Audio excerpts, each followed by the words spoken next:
It is a tale described as the best campfire story ever, a legend that has inspired articles and books, documentaries and TV shows, a website, and even a podcast. Somewhere hidden in the rough mountainous terrain around Pitt Lake, some 45 kilometers east of Vancouver, it's believed there's a creek filled with gold nuggets. Myth links the location of this creek to an Indigenous man named Slumach, who, legend has it, laid a curse upon the mine to prevent anyone else from finding it. Now, more than 65 years after they first heard this campfire story, the authors of a new book aim to separate fact from fiction once and for all. Here to talk about Slumach's Gold in Search of a Legend and a Curse is co-author Brian Antonson. What drew you to this story? As mentioned, you first heard this tale told around a campfire when you were 8 or 9 years old. 9 years old, around a summer campfire.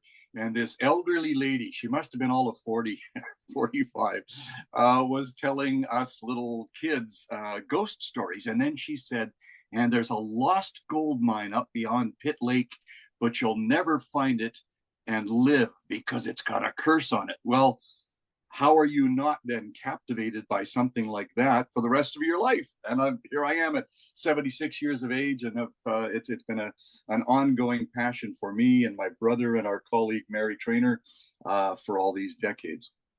Now, the mystery of Slumach's Gold continues to inspire not only you and your co-authors, but generations of historians and treasure seekers. Now, this isn't the first iteration of the book. It was first published in 1972, expanded in 2007, and now it appears once more in what you're calling a capstone edition.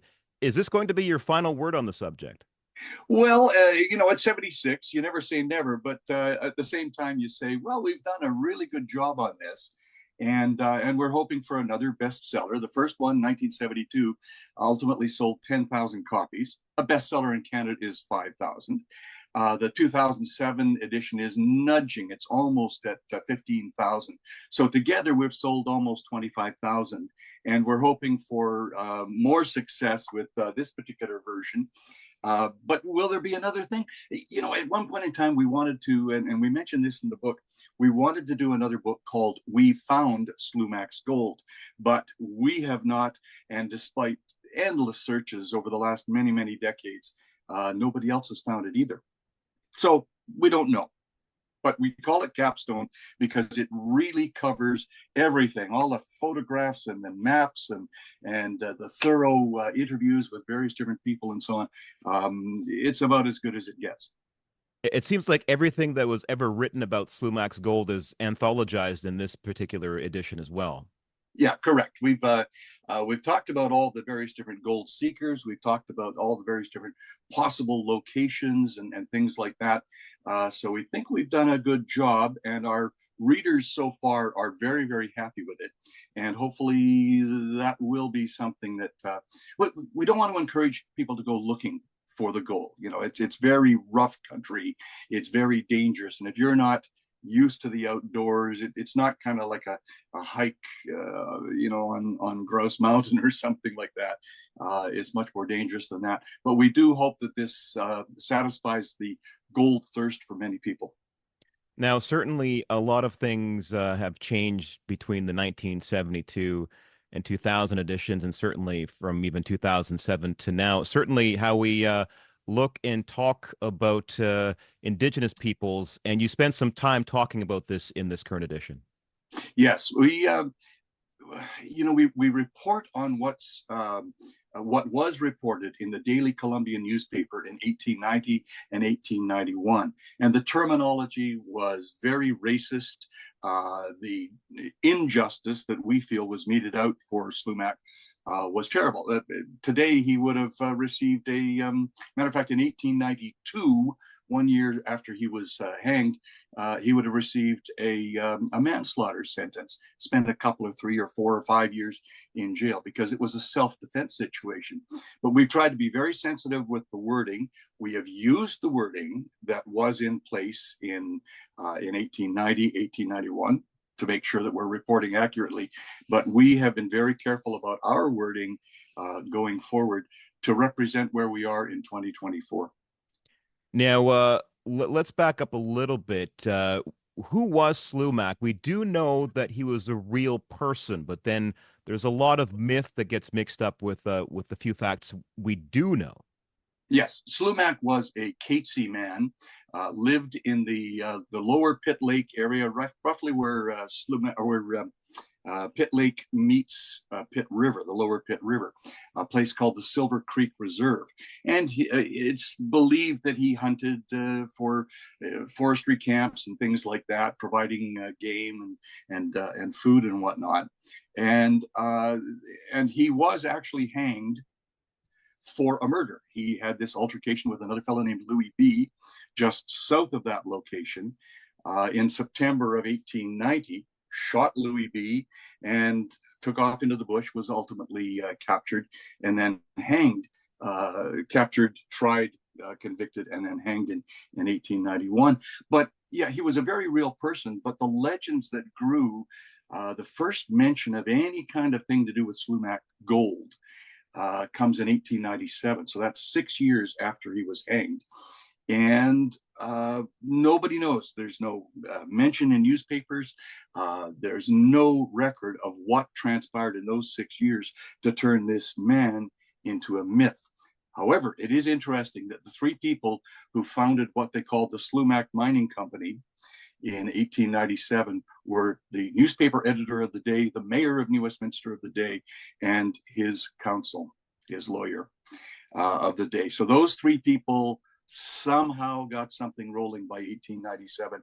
And from there, the legend took off, the mythology, the rumors, the I have found it, all of those things hyped up in the late 40s and early 50s by a writer named C.B. Tench, who created the myth of missing women and murders and gold nuggets the size of walnuts and so on. That all came out in the 30s and 40s. And then it just kept on rolling through until the 50s and 60s came along.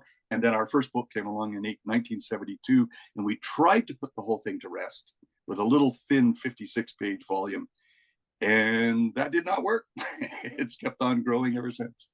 Now, part of the legend is Slumach uttering his curse on the mine from the gallows. Witnesses believed it would protect the mine from future gold seekers. And of course, there's no real record of that ever happening. Correct. Nicamemlus, mine memlus was what he said, according to legend, in the Chinook jargon, which translated means, when I die, mine dies. Now, there have been all sorts of versions of that. When I die, anybody who searches for my mine will die because I put a curse on. It goes on and on and on. But Nicamemlus, mine memlus, really means when I die, mine dies. But it's very important to note that the witnesses of the day, the reporters from the Daily Columbian, and other people who stood there as he was hanged on the gallows, and there were reportedly about 50 people present, nobody reported that he said anything. He went to his death without saying anything. Now, how close has anyone come to finding Slumach's gold mine? I mean, you either find it or you don't, but has anyone even gotten warm, according to your research? I think so. This is debated with me all the time, but I think probably the most viable report is from a guy who was a forester, had a master's degree. He worked for the government, both the federal government, provincial government. He looked after that area in the lower Golden Ears Park, or nobody's certain, Golden Ears Park or Garibaldi Park area. And he was out doing his rounds one day in the forest. He'd be gone for days at a time. And apparently at some point in time, he ended up standing in his waterproof boots in a very small pond, about 10, 15 feet across and about 6 or 8 inches deep in water. And he looked down and he said there were gold nuggets, literally the size of walnuts. He picked them up, and then realizing that he was in a provincial park where you're not supposed to mine or anything, he put them back. And he went to Victoria and he said to the ministry and the various different people responsible, I know where this is. I have found it. Please, let's go back in. And they said, no, you can't do it. It's a provincial park and you can't mine. He said, you don't mine. You stick your hand in the water and you pull up nuggets. And the correspondence is about an inch thick, as he tried for years to get people to listen to him, to agree to go in there. Nobody would. So I think, to me, he's the most viable of all the reports we have. So much has been written and said about Slumach's gold. As you put it, a heap of stories, some true, some not, a host of hints, plenty of theories, a potload of falsehoods, and a side dish of facts. Why does this story continue to captivate us? Well, everybody loves gold. Everybody loves a lost gold mine, and then throw in a curse and it captivates everybody. And it's just there, right? It's just there. It's a few miles as the crow flies outside of downtown Vancouver. So it's easily accessible. I can get there this afternoon. I'll charter a boat and I'll go up to the head of Pitt Lake and I'll be there. Well, no, it's not that easy, but it is alluring because it feels like such an easy deal. And I could be the lucky one. Well, everybody who's searched for the Lost Dutchman mine, right now, the folks looking for Captain Kidd's treasure or whoever it is on Oak Island, it's always the lure of something possible. And it's so close to us. And so it's a huge thing for Lower Mainlanders. Do you think the real treasure is in the myth, in the pursuit of something that may be too good to be true? Sure. I have told people we have made more money selling books than anybody has actually made finding gold. So there's that side to it. But the lure is there. Since I was 9 years old, 67 years ago, I've been so attracted to this. My brother has, our colleague Mary Trainer has, and so and lots of people have. The television shows Dead Man's Curse, and a few years ago, Curse of the Lost, Curse of the Frozen Gold. Many things have attracted the general public. The Dead Man's Curse series has been #1 on reality history shows 2 seasons in a row. And so that speaks to the attraction to the general public right across Canada. And what do you hope people get out of the book? I hope, well, right now I'm doing all sorts of presentations, which I enjoy very much. The old educator in me loves to talk to people and inform them and bring them up to date on things. So I'm getting that enjoyment. We will make some money. You don't get rich in publications these days, but we'll make some money, and it makes the whole thing all worthwhile. I guess what I get personally is the satisfaction of telling the truth, of separating, as we say, fact from fiction, because there is so much fiction there. So I find that to be really gratifying to be able to say to folks, you know what, you read this book, you'll have an entertaining read of the whole thing, but you'll also learn a lot. You'll learn a lot about Indigenous culture and about the way the laws of the day mistreated white man's justice, how that mistreated this guy, and you'll enjoy doing it. True or not, an incredible campfire story. That's true. Very true. That part is fact. The name of the book is Slumach's Gold: In Search of a Legend and a Curse. It's published by Heritage House. My thanks to co-author Brian Antonson. Thank you for having me on.